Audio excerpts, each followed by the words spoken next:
The words struck Congresswoman Maxine Waters like a thunderbolt, her face draining of color as Elon Musk's voice cut through the Senate Banking Committee room with surgical precision. Your family profited handsomely from your political influence while you lecture Americans about fairness and accountability, he said, his tone even but charged, each syllable backed by the weight of official documents he held in his hand. Waters, a titan of Washington's financial policy for over 3 decades, sat frozen, her usual commanding presence unraveling before a national television audience. The woman who had stared down Treasury secretaries and outmaneuvered corporate titans was being dismantled by a man she had dismissed as a maverick outsider with no place in Washington's inner circle. But how did it come to this? Just 45 minutes earlier, Waters had strode into the hearing room with the confidence of a queen, ready to dominate yet another adversary on live television. She had never lost a banking debate, her reputation forged through years of unyielding authority. This was meant to be her moment of triumph, a victory lap to cement her legacy. What she didn't know was that Musk, sitting quietly at the far end of the panel table, had spent weeks crafting a constitutional guillotine, and he was about to let it fall. The Senate Banking Committee hearing was broadcast live on every major network, a stage Waters herself had requested to crush opposition to her sweeping financial regulatory agenda. She scanned the room, her eyes landing on Musk's nameplate, a faint smirk crossing her lips. Just another tech billionaire playing politics, she thought. She had faced far tougher opponents, Fortune 500 CEOs, Wall Street executives, even presidents. Musk, in her mind, was no match for her expertise. But Musk had been preparing for weeks, his desk buried under ethics reports, financial disclosures, and constitutional texts, his worn copy of the US Constitution, a constant companion since his more politically engaged years began, lay tucked in his jacket pocket, ready to be wielded like a scalpel. Waters adjusted her microphone, her posture radiating authority, unaware that the quiet man in the corner was about to unleash an ambush that would shake the foundations of her political empire. Waters leaned forward, her voice sharp and commanding, the tone that had silenced opponents for decades. Mr. Musk, she began, her words dripping with condescension. I'm genuinely curious. What qualifies a businessman from California to lecture this committee on financial regulation? Did your time in engineering cover banking policy, or were you too busy chasing headlines to understand the real-world complexities of economics? A ripple of unease passed through the audience. Waters had thrown down the gauntlet, questioning his credentials in front of millions. It was a calculated move designed to put him on the defensive and assert her dominance from the outset.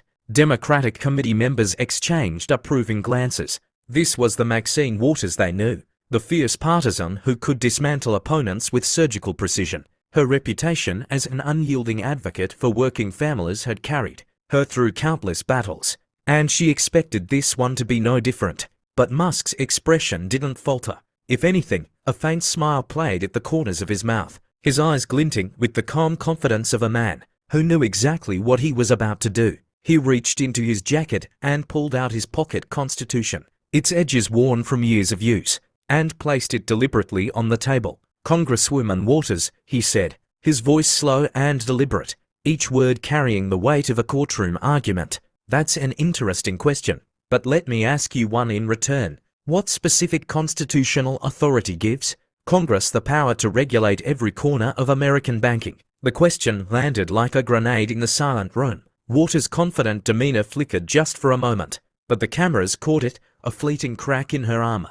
She had expected an amateur mistake, but instead she was staring at a man ready to turn the tables. The room went still, the air heavy with anticipation. Waters straightened, her irritation palpable. She wasn't used to being challenged like this, especially not by someone she had dismissed as a tech magnate dabbling in politics. She snapped back, her voice taking on the prosecutorial edge that had made her a legend in Democratic circles.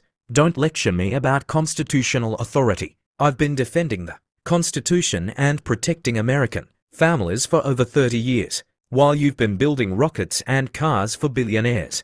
Her words were meant to sting, to reassert her dominance by framing Musk as an outsider with no business challenging her expertise. But Musk didn't flinch. He opened his constitution to a marked page, his movements deliberate, almost theatrical. "Ma'am, with all due respect," he said, his tone courteous but unyielding. "I'm not telling stories. I'm reading Article 1, Section 8 of the U.S. Constitution, which lists the specific powers granted to Congress. I don't see banking regulation explicitly mentioned among them. So under what constitutional theory do you justify the existence of agencies like the CFPB?" The silence that followed was deafening. Waters had walked into this hearing expecting to debate policy details, interest rates, consumer protections, regulatory frameworks. Instead, Musk was forcing her to confront fundamental questions about the constitutional limits of federal power, questions she had rarely, if ever, considered in her long career. "The Commerce Clause," she said finally, her voice less certain now, "clearly gives Congress the authority to regulate financial institutions. That's basic constitutional law." It was a standard response, one she had used countless times to dismiss critics. But Musk was ready for it, his smile unwavering. "The Commerce Clause allows Congress to regulate interstate commerce." "Sure," Musk replied, "but does that include creating unaccountable agencies with the power to write rules that act like laws without specific congressional approval? Because that sounds less like regulating commerce and more like handing over legislative authority to bureaucrats." He flipped to another page in his Constitution, his fingers moving with the ease of someone who had studied it for decades. James Madison wrote in Federalist 45 that the powers delegated to the federal government are few and defined. Can you point me to where the Constitution defines Congress's power to create agencies that can issue binding regulations without clear legislative authorization? It was a trap, and Waters knew it. Her eyes narrowed, her hands gripping the edge of the table. She had spent her career assuming the federal government's authority to act, never needing to justify it with specific constitutional grounding. Now she was facing a man who not only understood the Constitution, but could wield it like a weapon. The tension in the room was electric. Every senator, staffer, and reporter sensed that something extraordinary was unfolding. Waters, the unchallenged queen of banking policy, was being schooled on national television by a man she had underestimated. "Mr. Musk," she said, her voice rising with a mix of frustration and desperation, "the Constitution is a living document. The founders couldn't have predicted modern banking systems. We have to adapt constitutional principles to today's challenges."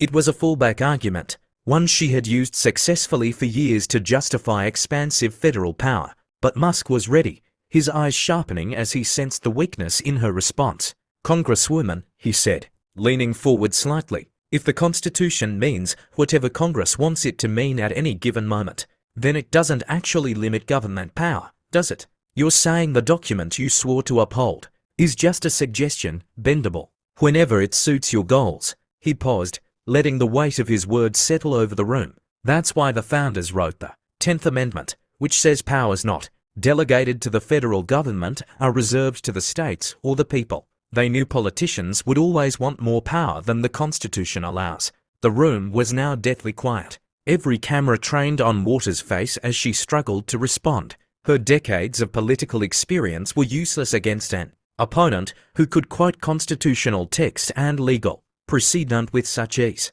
"I don't need a lecture from you about constitutional principles," she snapped, her voice betraying her growing panic. "I've been fighting for working families and defending democracy for longer than you've been involved in public service." Musk remained composed. "Fighting for working families is commendable, Mum, but the Constitution doesn't give Congress a blank check to do whatever it thinks is right.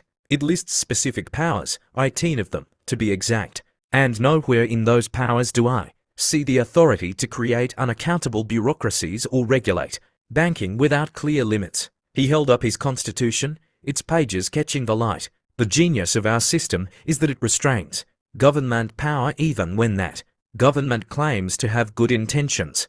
The first round was over, and the room knew who had won. Waters, who had entered the hearing expecting to dominate, was now on the ropes, her authority challenged by a man she thought would be easy to dismiss. Musk's preparation and constitutional knowledge had turned her own tactics against her, but this was only the beginning. Musk's manila folder, still unopened on the table, held evidence that would make this confrontation even more devastating. Waters, sensing the danger, tried to regain control. "Mr. Musk," she said sharply, "while you're quoting old documents, I've been out there protecting American families from predatory banks and corporate greed." It was a classic move, pivoting to populist rhetoric to rally her supporters. But Musk's eyes gleamed with the focus of a prosecutor who knew he had his opponent cornered. He reached for his folder, his movements slow and deliberate, and the room braced for what was coming next. The hearing had started as Waters' stage, a platform to reinforce her dominance in financial policy, but Musk had transformed it into something else entirely, a constitutional reckoning. His calm demeanor, sharp intellect, and unyielding commitment to foundational law had shifted the dynamic, putting Waters on the defensive in a way she had never experienced. The cameras captured every moment, every flicker of doubt on her face, every measured word from Musk. This wasn't just a debate. It was a masterclass in how principle and preparation could challenge even the most entrenched power. As Musk prepared to open his folder, the room held its breath, knowing the real ambush was about to begin. "If the Constitution is just a suggestion, Congresswoman," Musk said, his voice steady and deliberate, "then what stops Congress from claiming unlimited power?" Her face tightened, the confident mask she'd worn for decades, slipping further as the cameras captured every faltering moment. The woman who had dominated Washington's financial policy for over 30 years was now visibly rattled, her authority crumbling under Musk's constitutional onslaught. Just moments earlier, she had tried to dismiss him as an unqualified outsider. Now, she was fighting to regain her footing. Musk leaned back in his chair, his worn pocket Constitution open on the table, its pages marked with notes from weeks of preparation. "Ma'am," he continued, "you mentioned the Commerce Clause, and I reckon that's a good place to start. But let's be clear, the Commerce Clause gives Congress power to regulate trade between states, not to create agencies like the CFPB. That right rules with the force of law without a vote from Congress. Can you explain how that squares with the Constitution's separation of powers?" The question was a dagger aimed directly at the heart of Waters' regulatory philosophy. Her eyes flickered with unease, the cameras zooming in on the brief hesitation that betrayed her uncertainty. She gripped the table, her knuckles whitening. "Mr. Musk," she said, her voice sharp but less confident now, "the Commerce Clause has been interpreted for centuries to cover economic activity. The Supreme Court has upheld Congress's authority to regulate banks. You're splitting hairs with this constitutional nitpicking." It was an attempt to reframe the debate as legal pedantry to portray Musk is out of touch with practical governance. But Musk's smile didn't waver. He flipped to another page in his Constitution, his movements precise, almost theatrical, like a professor correcting a fundamental misunderstanding. "With all due respect, the Supreme Court has also said there are limits to federal power," Musk replied. "In United States v. Lopez, the court ruled that the Commerce Clause doesn't give Congress a blank check to regulate anything it wants. The CFPB, with its unelected director and unaccountable rulemaking, stretches that clause beyond what the founders intended. So I'll ask again. We're in Article 1, Section 8. Do you find the authority to delegate legislative power to an agency that answers to no one?" The weight of the question settled over the committee like a heavy fog. Waters' Democratic allies shifted uncomfortably in their seats, their earlier nods of approval replaced by tense glances. Reporters scribbled furiously, sensing a political earthquake in the making. Waters had spent her career championing agencies like the CFPB, but she had never been forced to justify them on constitutional grounds. Now, facing someone who could cite both legal precedent and constitutional text with ease, she was floundering. "The CFPB protects consumers," she snapped, her voice rising with frustration. "It's about making sure banks don't prey on working families. That's the authority we have to protect the public." Her answer was emotional, rooted in populist rhetoric, but it sidestepped the constitutional question entirely. Musk leaned forward slightly, his tone almost conversational but still razor-sharp. "Protecting folks is a fine goal, Mum, but the Constitution doesn't work that way. It doesn't give Congress power to do whatever sounds good. It lists specific powers, and delegating lawmaking to unelected bureaucrats isn't one of them. The founders were clear in Federalist 51. Power must be checked and balanced. When Congress hands over its legislative authority to an agency like the CFPB, it's abdicating its responsibility to the people who elected you. That's not protection, it's a power grab. The words hit like a sledgehammer, exposing the disconnect between Waters' rhetoric and the constitutional framework she had sworn to uphold. Her face flushed, her composure fraying. "I've been fighting for economic justice since before you were in public service," she said, her voice edged with indignation. "While you're quoting old papers, I've been making sure families aren't crushed by predatory lenders. That's what this committee is about, real-world results, not constitutional debates." But Musk wasn't about to let her shift the battlefield. He reached into his folder, pulling out a stack of documents with the precision of a prosecutor presenting evidence. "Congresswoman, I respect your passion," he said, "but let's talk about results. The CFPB structure, its single director unaccountable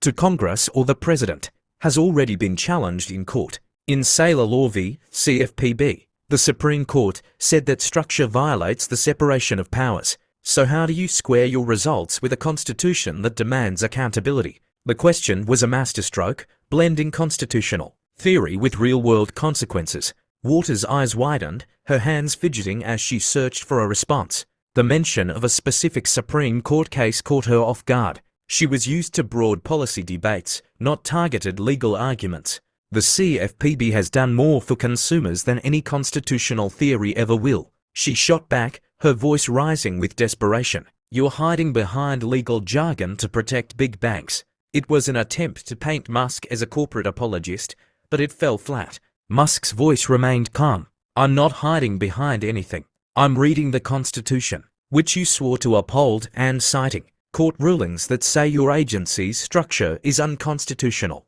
If you think protecting consumers justifies ignoring the law, then what's to stop any politician from doing whatever they want as long as they claim it's for the public good?" The room was a pressure cooker now, every word tightening the noose around Waters' credibility. Democratic staffers exchanged worried glances, their earlier confidence replaced by dread. Reporters leaned forward, their pens racing to capture every detail of the exchange. Waters had walked into this hearing expecting to humiliate a tech billionaire playing at politics, but Musk was proving to be anything but a dilettante. His command of constitutional law and his ability to weave legal precedents into clear, accessible arguments were dismantling her authority in real time. "Mr. Musk," Waters said, her voice now trembling with a mix of anger and panic, "you're twisting my words. The Commerce Clause and decades of precedent give us the power to act. You're just playing games to undermine consumer protections." It was a last-ditch attempt to regain the narrative, but Musk was relentless. "Ma'am," he replied, his voice steady as steel, "I'm not playing games. I'm asking you to point to the specific constitutional authority for your actions. If you can't, then you're admitting your policies rest on shaky ground." He reached again into his folder, this time pulling out a highlighted copy of the Supreme Court's ruling in Inns v. Chodder. "The Constitution requires that laws be made by Congress, not unelected agencies. When you defend the CFPB's power to write rules without congressional approval, you're bypassing the very system the founders designed to keep power in check. That's not protecting consumers, that's undermining democracy." The words landed like a thunderclap.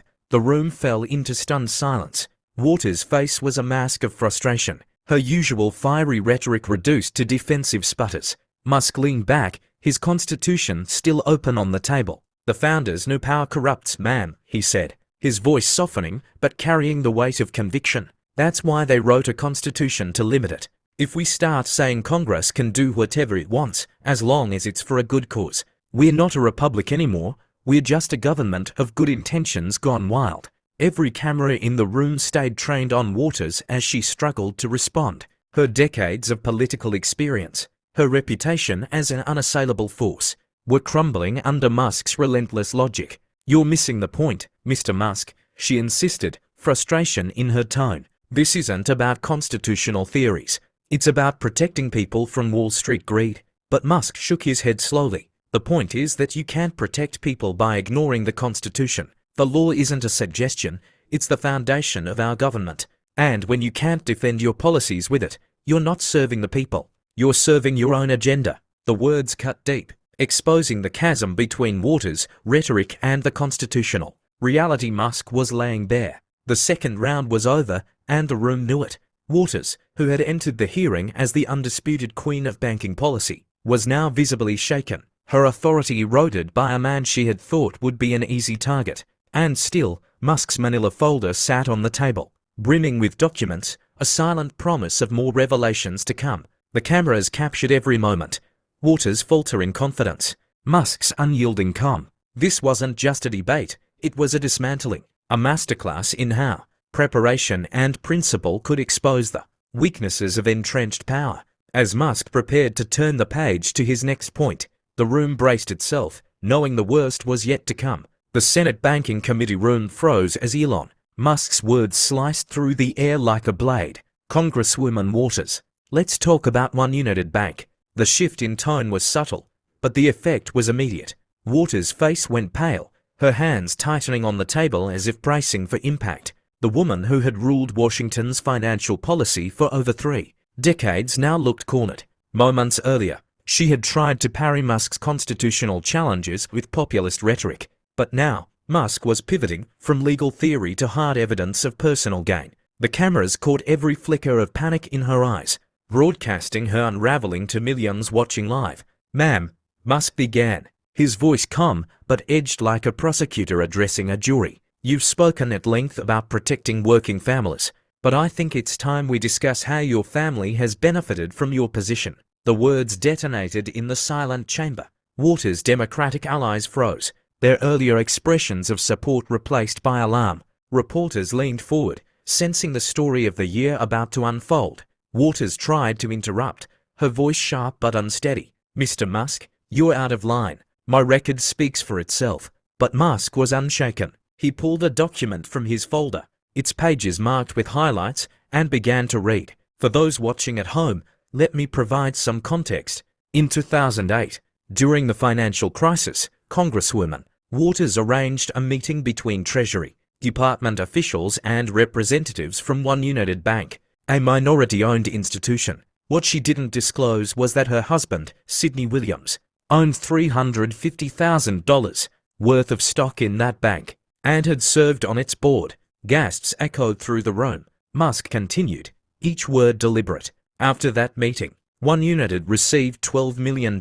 in taxpayer bailout funds from the Troubled Asset Relief Program. That bailout saved the bank and your husband's investment from collapse. So, Congresswoman, how do you explain arranging a meeting that directly benefited your family's financial interests?" Waters snapped back, her voice cracking under the strain. "That's old news. The House Ethics Committee cleared me after a full investigation." Musk was ready. Another document emerged from the folder. "Let's be clear, ma'am. The Ethics Committee found that your Chief of Staff, your grandson, Mikhail Moore, was actively involved in helping One United secure that bailout. He sent emails about the bank's troubles, provided draft legislation, and stayed in contact with its executives, all while your family stood to lose hundreds of thousands if the bank failed. That's not nothing. That's a textbook conflict of interest." Waters tried to defend herself, her words tumbling out in a rush. "I was helping minority banks, not just One United. I didn't know the meeting would focus on one bank." Musk's reply was sharp and surgical. "You arranged the meeting and didn't know which bank would be discussed. Either you're admitting to gross negligence in handling a clear conflict of interest, or you're not telling the truth. Which is it?" The question hung in the air like a guillotine. Waters hesitated, and in that silence, the damage was done. Musk pressed on. "Your husband's $350,000 in One United stock represented between 4.6% and 15.2% of your family's net worth, according to public records. If that bank had failed, your family would have taken a massive financial hit. But thanks to the bailout you helped arrange, that investment was protected." He set the document down, meeting her eyes without flinching. "This isn't about helping minority banks, Congresswoman. This is about using your position to protect your own finances while claiming to fight for the little guy." Waters clenched her fists. "You have no right to attack my family. They've done nothing wrong." "I'm not attacking your family," Musk said evenly. "I'm reading public records, ethics reports, financial disclosures, and newspaper investigations. The question is, why do you think it's acceptable for your family to profit from your public office while you lecture others about fairness?" His voice dropped, slow and deliberate. That's not public service. That's a family business. The room was suffocatingly silent. Waters sat stunned, her usual fire extinguished. Musk closed his folder with a deliberate snap. The Constitution isn't just a document, ma'am. It's the guardrail that keeps power in check. And when you use your position for personal gain, you're not serving the people, you're serving yourself. Reporters scribbled furiously. Democratic aides stared at the floor. Waters, once the immovable figure of financial reform, now looked small beneath the weight of Musk's words. He turned to the cameras. Folks, this isn't about one person. It's about the principle that holds our republic together. The Constitution limits power for a reason, because unchecked power leads to corruption. When politicians think seniority or good intentions give them a free pass, they betray the trust of the people. Holding up his worn Constitution, Musk delivered the final blow. The founders knew power corrupts. That's why they gave us a system where no one is above the law. Not me, not you, not anyone. The gavel fell. The hearing adjourned, but the damage to Waters' reputation was irreversible.